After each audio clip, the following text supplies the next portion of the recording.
Ya, setelah di momen liburan kita harus tetap waspada pada tindak kejahatan. Di Bandung, Jawa Barat, seorang penjual emas terluka akibat tembakan airsoft gun oleh pria usai terpegok jual emas palsu. Pelaku mengaku kehabisan uang saat berlibur hingga nekat menjual emas palsu.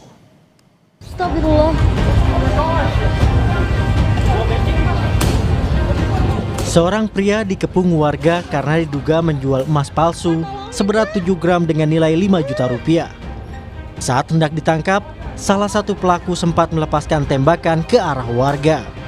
Hingga akhirnya bisa dilumpuhkan. Pelaku dikejar warga usai menipu sebuah toko emas. Dia dan sang istri menjual emas di pinggiran Jalan Sukagali, Kota Bandung. Jadi ini masih karena kejadian baru kemarin. Dari hasil pengakuan sementara yang bersangkutan ini adalah dari daerah Pekalongan, lagi berlibur di Kota Bandung. Menginap, dia berusaha menjual emas tersebut yang ternyata emas itu adalah palsu. Ya istrinya memang kan istrinya tidak mengetahui bahwa itu emas palsu atau tidak. Hanya disuruh suaminya kalau mau jualin gitu seperti itu. Usai ditangkap, pelaku langsung diserahkan ke Polrestabes Bandung.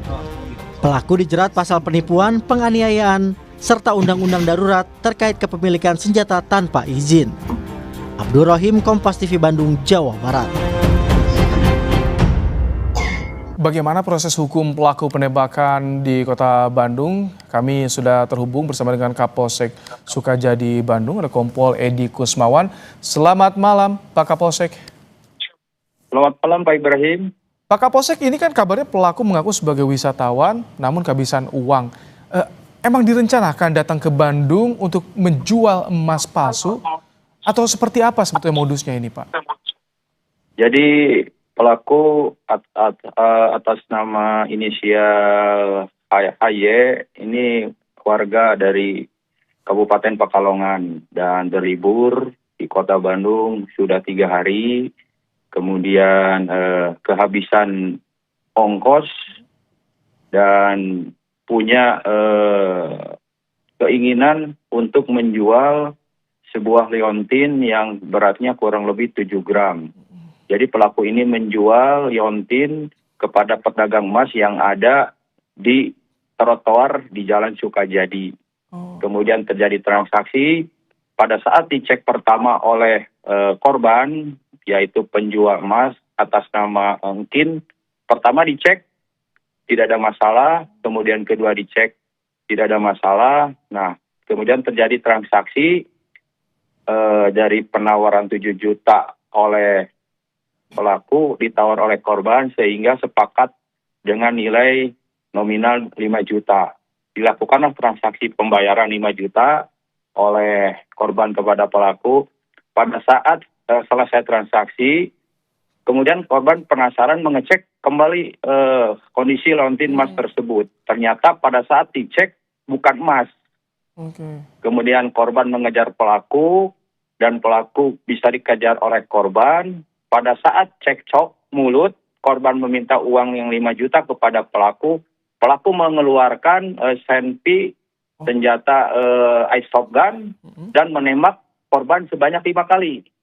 Dari peluru yang ditembakkan 5 kali ini melukai pelipis kanan saudara Engkin. Pak Kapolsek, ini pelaku sampai membawa airsoft gun. Dari Pekalongan ke Bandung membawa airsoft gun, kemudian juga kita lihat itu dari mana airsoft gunnya. Kemudian ada jaket ojek online juga itu. Ya, jadi pelaku membawa senjata airsoft gun ini masih kita dalami apa motifnya. Kalau pengakuan dari pelaku sementara ini adalah berlibur ke Kota Bandung. Ya, tapi berlibur membawa senjata airsoft gun ini kita dalami lagi motifnya. Kemudian mengenakan pakaian ojek ini, pelaku ini membeli dengan secara online. Jadi pelaku ini bukan komunitas dari ojek. Ya, jadi memang sengaja membeli dari online jaket ojek tersebut. Ya, makanya mungkin jadi sepertinya ini seperti sebuah perencanaan. Dia mampu juga membeli jaket ojek online, membawa juga senjata ke Kota Bandung. Ini akan diperiksa terus, termasuk istri pelaku juga diperiksa, Pak?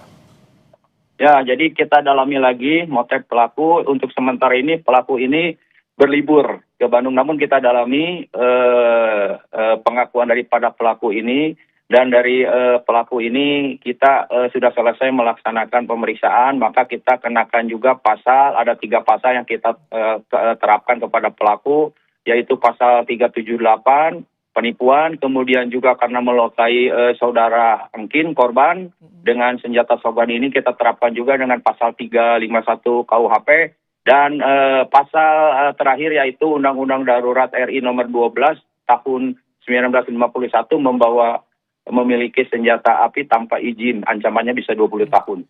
Ini tindak kejahatan di lokasi, bahkan itu dekat dengan lokasi wisata jika di Kota Bandung. Jadi imbauan bagi warga yang terutama yang tengah berwisata juga nih, Pak Kapolsek, agar terhindar dari aksi kriminalitas.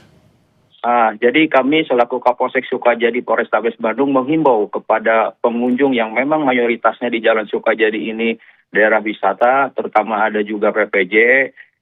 Pertama, agar meningkatkan kewaspadaan, karena menjelang akhir tahun ini pelaku tindak pidana ini pasti akan ada meningkat. Ya, jadi tingkatkan kewaspadaan. Selain juga itu diwaspadai pada saat parkir kendaraannya, sepeda motor ataupun kendaraan roda 4, dan tidak menutup kemungkinan juga terjadi hal-hal yang memang tidak diharapkan pada saat mengendarai yang memang kapasitas di Jalan Sukajadi ini cukup padat dan meriah pada saat menjelang weekend libur panjang ini. Oke, Pak Kapolsek, kalau korban kondisinya bagaimana saat ini, Pak? Untuk korban dengan 5 kali penembakan ini, korban kena pelipis sebelah kanan luka, ya, namun tidak begitu parah. Namun lukanya memang sedikit tergores akibat daripada peluru dari shotgun tersebut. Baik, terima kasih Pak Kapolsek Sukajadi.